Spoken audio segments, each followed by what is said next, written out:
Good day, and thank you for tuning in 3D, the Daily Divine Direction broadcast. For all of our new listeners and viewers who are tuning in for the very first time, I'm Pastor Pope, and thank you for allowing us to come into your viewing environment.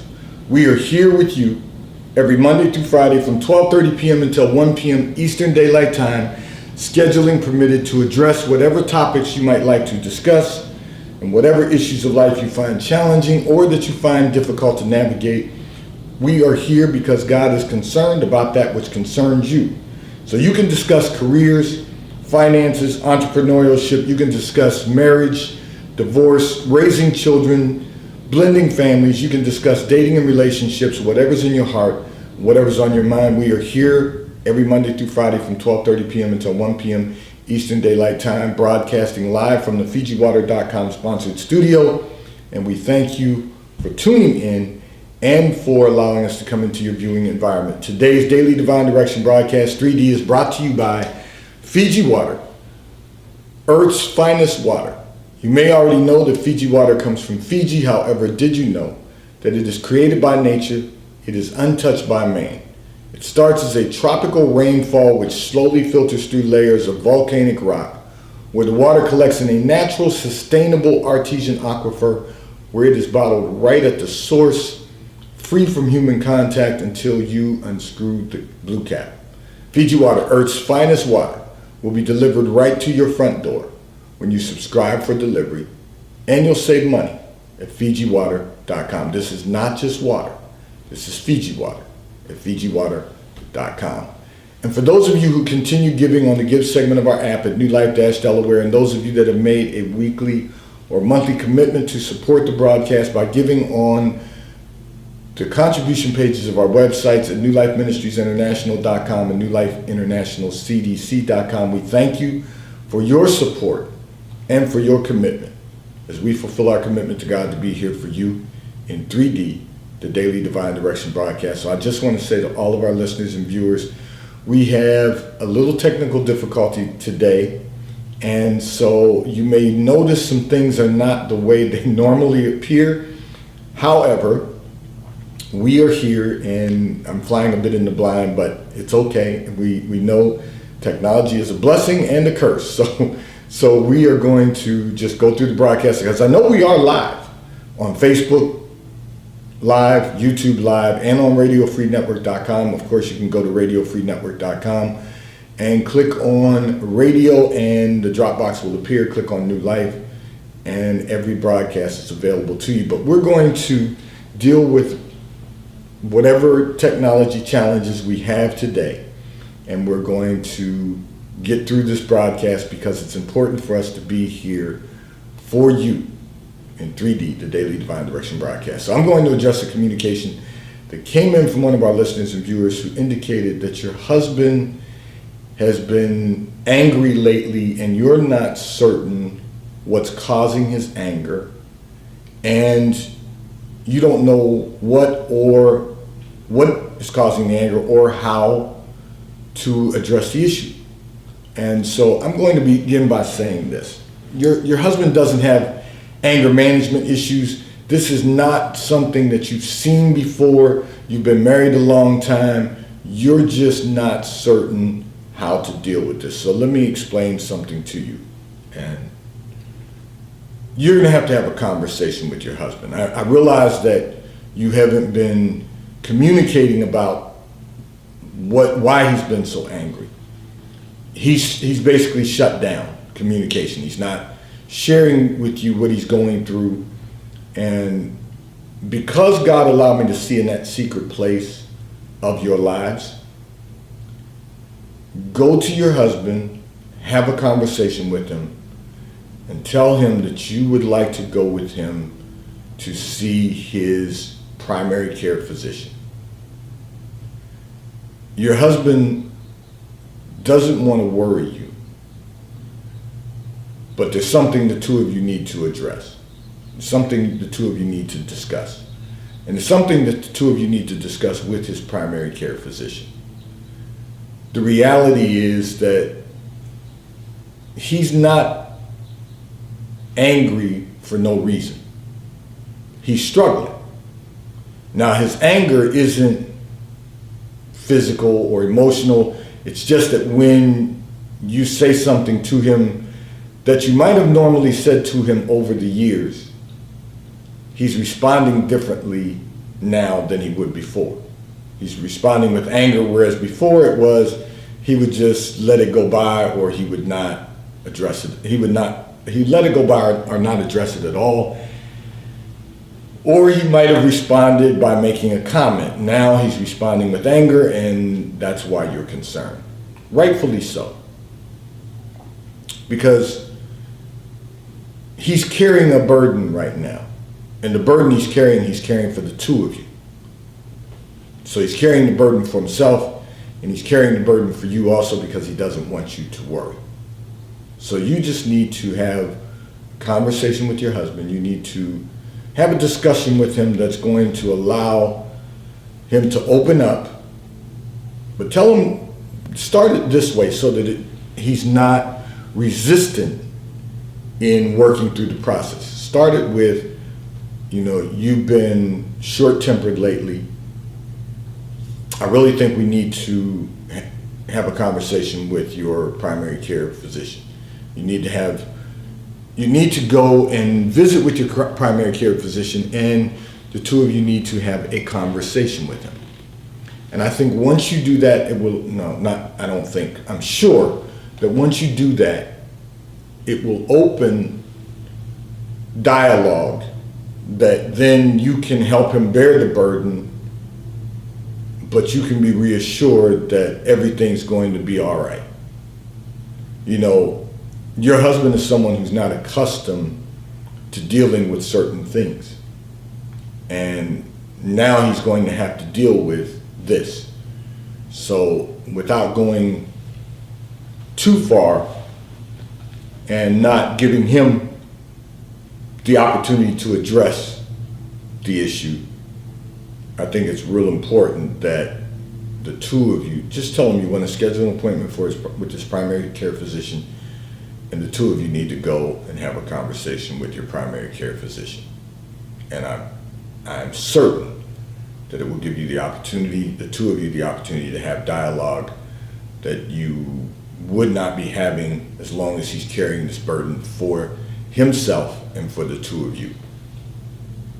This segment of the broadcast is brought to you by T-Mobile, America's largest, fastest, and most reliable 5G provider at no extra charge. If you are not currently a T-Mobile customer, nor have you been for the previous 90 days, you may call or text on the T-Mobile call or text line at 267-992-1424. We will place you into our queue so that you may become a T-Mobile customer and experience America's largest, fastest, and most reliable 5G provider at no extra charge. Taxes and fees are included in your bill, and if you auto pay by attaching a credit card to your account, you will receive a discount on your monthly bill at T-Mobile, America's largest, fastest, and most reliable 5G provider at no extra charge. I'm going to address another communication that came in from one of our listeners and viewers who indicated that your husband has refused to take off his shoes when he enters the house. Now, I know this may not seem like a big deal to many people, but here's the reality. Your concern is that he's tracking dirt in from outside. And you're right. Your husband just doesn't want to be told to take off his shoes when he enters the house. But you understand that wherever he goes, when he's outside of the house, wherever he goes, he brings back with him whatever dirt, whatever dust. It kind of reminds you of Charlie Brown, and I think, don't quote me on this, but I think the character's name was, I don't want to say Pigpen, whoever it was that walked around with dust and dirt following him. And the reason is because I just had that flash. That wasn't something that God had spoken to me, but I want to say this. He doesn't want to be told to take off his shoes, and he doesn't think about, even though you tell him that he's tracking dirt and dust into the house. He just thinks that you're telling him to take off his shoes. He doesn't want to take off his shoes because he didn't grow up taking his shoes off in the house. Now, many of us, I have to say, probably grew up not taking our shoes off when we entered the house. Some of us did just because we played so much outside that we had dirt on our shoes, and that's why we took them off, because we knew our shoes were dirty. Your husband's not out playing sports. He's not, in his mind, I'm only going out in the yard. I'm only going to run errands at the store. So I'm not really tracking dirt and dust into the house. But he is. And I hope you encourage him to watch this broadcast, because I'm going to address this, and I'm going to tell you how to address it. But before you watch it, before you invite him to watch it, you may want to take these steps first, because your husband doesn't want to be told to do anything. That's just his personality. But here's the problem. Now, some of us, as I said, we didn't have shoe racks near our doors growing up, but because we were outside playing all the time, we knew we needed to take our shoes off, because if you grew up in a household like myself grew up and my wife grew up, the house was always, you could eat off the floor, and it was only because our mothers cleaned all the time. But we knew when we came in with mud on our shoes, we had to take them off. We knew that we'd been outside playing, we had to take off our shoes. Not because we were told to, but because we knew our shoes were dirty. Your husband doesn't think that way. He comes in, and unless he has stepped in some mud, he's not going to take his shoes off, because you keep telling him to take off his shoes. He doesn't want to be told. So here's the issue. I'm going to encourage you to take a couple of steps, and then I'm going to tell you why you want to take these steps.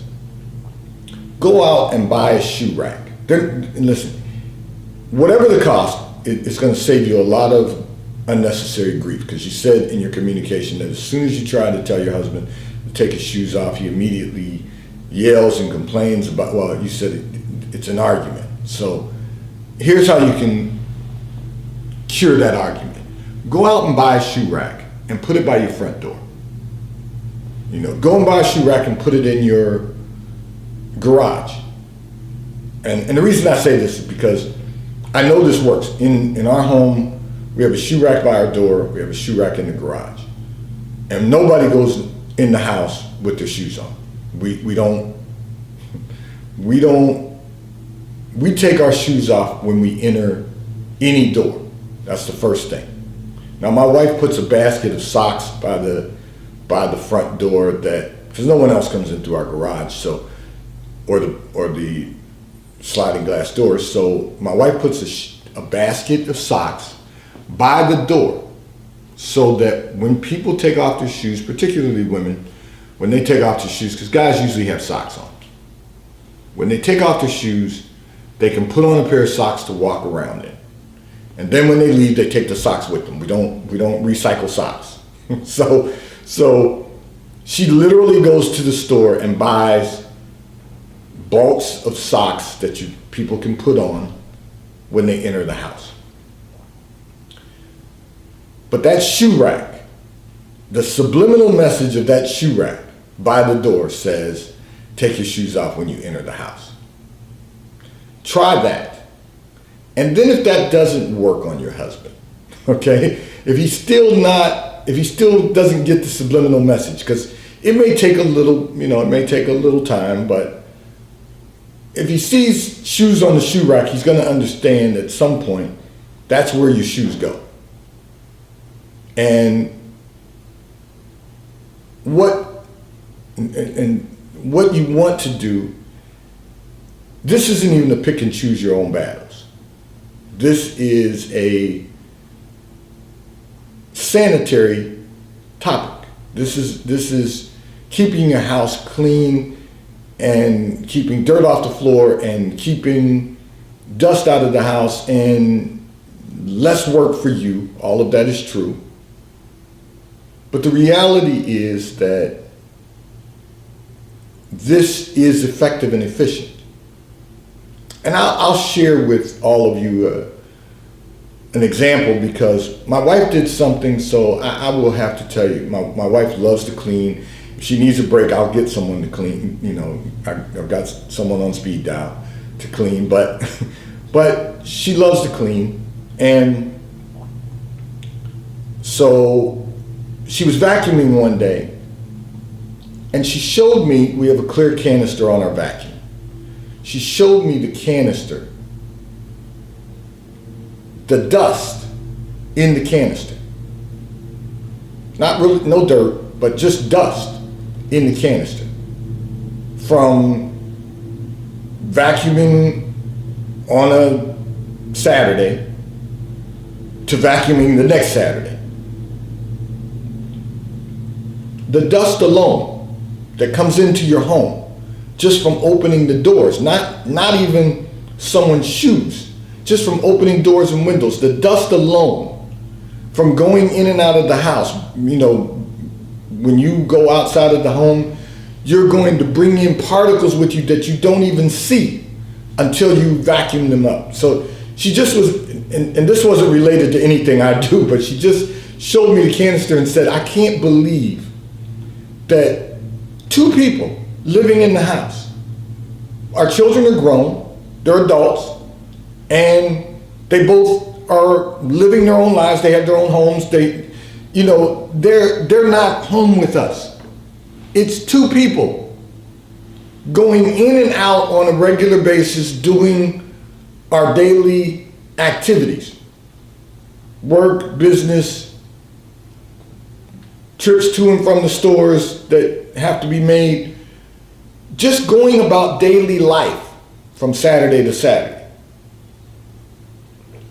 You can see the dust in the canister. It literally was collecting in the canister. And she said to me, I can't believe that we can bring that much dust in on a weekly basis when there's just two people living in the house. It's not like we're messing anything up. Two adults. It's not like we're going around messing things up. It's not like we're out playing in the dirt. It's not, none of that. It's just particles of dust that collect. Now, I change the air filters in both our zones the first of every month. So it's not dirt particles that are, you know, from our system not being clean. So no, this is just everyday living of going in and out, bringing little particles that cannot be seen until you collect them in a vacuum canister. So what I would encourage you to do also, show your husband the canister. And you can do it in just that way. I mean, like I said, my wife wasn't giving me a lecture about the house being clean. She was just showing me the canister. It's a clear canister. She went to dump the canister and it had dust in the bottom of the canister, maybe about a quarter of the canister. 25% of the canister was filled with just dust particles. And I took one look at that and I said, that makes sense why you wanted shoe racks by the door, in both the front door and a shoe rack in the garage, because just the dust particles alone. Can you imagine when your husband is bringing in, when he's walking around out in the general public, going to the store, running errands, going to and from work, the particles of dirt and dust that he would track into the house is going to be significant. So I just think if you, first of all, show him those two things. And then, lastly, ask him to view the archive broadcast. Because what I'm sharing here is real life. These are things that really occur without us thinking about them. We're not really focused on, well, am I tracking am I bringing in particles with me every single day? Yes, we are. And as soon as we take off our coats or our clothes and, just the particles. Now, of course, that, what I shared with you in my world is those particles came from the upstairs and downstairs being vacuumed. About 25% of the canister was filled with just particles of dust. And if you look inside our home, you would never know that there's dust and dust particles, because it's always clean. That's therapeutic for her. Okay, so that's not the issue. The issue is that we go in and out of our front doors, we go in and out of our garages, we go in and out of our patios or decks, whatever you have on your home, and we bring in particles from the air, pollen, dust, just particles that eventually add up. So you're trying to really get him to do the right things to protect your home, because also remind him that those particles that we bring in are then captured in our heating and air conditioning systems, and eventually it's going to cost us more money having them serviced. So we just have to think about these things, because it's the little foxes that spoil the whole vine, the little things that we do or don't perform that are going to cause some annoyance and disruption. And what we really want is not just a better quality of life, but the best quality of life that we can develop and experience. So in first steps, get your shoe racks, put them by your front door and by your garage, and then show your husband when you vacuum what you pick up. Because he's not aware. You don't keep a dirty home. He's not aware. He just hasn't given any thought to what we bring in with us on a daily basis. And if you do that, I can assure you that's going to eliminate that argument. Hopefully, you won't find something else to argue about, and you'll be able to enjoy the best quality of life that you can experience. This segment of the broadcast is brought to you by Charles Tyrwhitt, located in London, the UK. They also have stores in New York, Chicago, Washington, D.C., and at the King of Prussia Mall in King of Prussia, Pennsylvania. So if you're in any of those areas, stop in at their retail stores. They have everything that you could possibly, they have everything a man could possibly need. They have shirts for men, ties for men, suits for men, and accessories.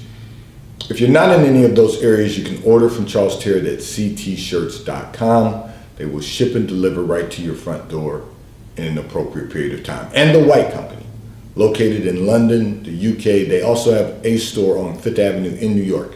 So if you're in New York, stop in at the retail store. They have everything you could possibly need.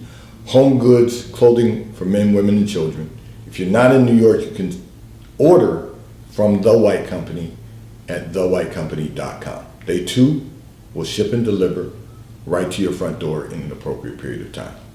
I'm going to address another communication that came in from one of our listeners and viewers who indicated that you would like to become more organized and you really aren't certain how to accomplish that. And so let me kind of walk you through what you're going to need to do to be more effective and more efficient. You're going to be more organized. So let me begin by saying this, and I'm going to say this to you, and hopefully this will encourage all of our listeners and viewers to do the same. Get an agenda book. This is the first thing that you want to accomplish. Get yourself an agenda book, and every single day write down what you need or want to accomplish. What you need to accomplish and what you want to accomplish in both your personal and your professional life. You want to make sure, there's an old adage, and I didn't want to get it wrong, but if you don't write it down, it will not happen. And if it's not on your calendar, it doesn't exist. And I might have gotten that reversed, but in any case, you want to write down everything that you need to do or everything that you desire to do in both your personal and professional life. So you need an agenda book. That's going to, first of all, get all of those thoughts that are in your mind out on paper so that you've got a plan and you can work your plan. So that's going to make you more effective and more efficient, first of all. It's also going to help you become more organized. And then secondly, you want to just start doing things with more intent. Be more intentional about everything. Because how you do anything is how you do everything. Be more intentional about everything. So I'm going to use an example. So listen to this, start with your closet. No, well, actually, that's not where I wanted you to start. I just got a little ahead of myself. Start with your handbag, first and foremost. As a man, I don't have a handbag or a man bag, so the closet was the first thing that popped to my mind. Start with your handbag. Make sure you organize your handbag. If you have compartments inside your handbag, determine what you want to place in every compartment to make your access to your handbag more effective, more efficient. Make sure that you put items that you need in your wallet, in your handbag, things that are not going to be placed in your wallet or in those compartments, place them in your handbag, but be intentional. So, for example, your keys. No matter what's in your handbag, always make sure that your keys are in the bottom of your handbag. And the reason is because when you put your hand in your handbag, you're not digging through the top trying to find things. You can reach for the bottom of your handbag and feel your keys. Your keys go on one side. Your phone should be either on the top of your wallet or under your wallet in your handbag. That way you know exactly where it is. Now, if you're going to take it out and keep it in the car so that, if you need to place a call, you can place a call, then that's fine. But while you have it in your handbag, you'll know where it is in your handbag. So you just want to organize your handbag in sections. And I'm going to use an example because, as I said, obviously as a man, I don't have a handbag, I don't have a man bag. I am going to use this example and say, your closet. So, I laugh about this all the time because there's never a day that goes by. Well, let me rephrase that. If you have, dry cleaning to do, it may change some things up a little bit, but you're still going to put everything back in place. And I always say this, all of my suits are on the left-hand side of the closet. My ties are on the tie rack on the left-hand side of my closet. So every day I know exactly what I'm going to wear before the day comes. I know what's coming up next, because when I go into my closet at the end of the night, I know exactly what suit is up next. And then all I need is one of the ties that match that suit.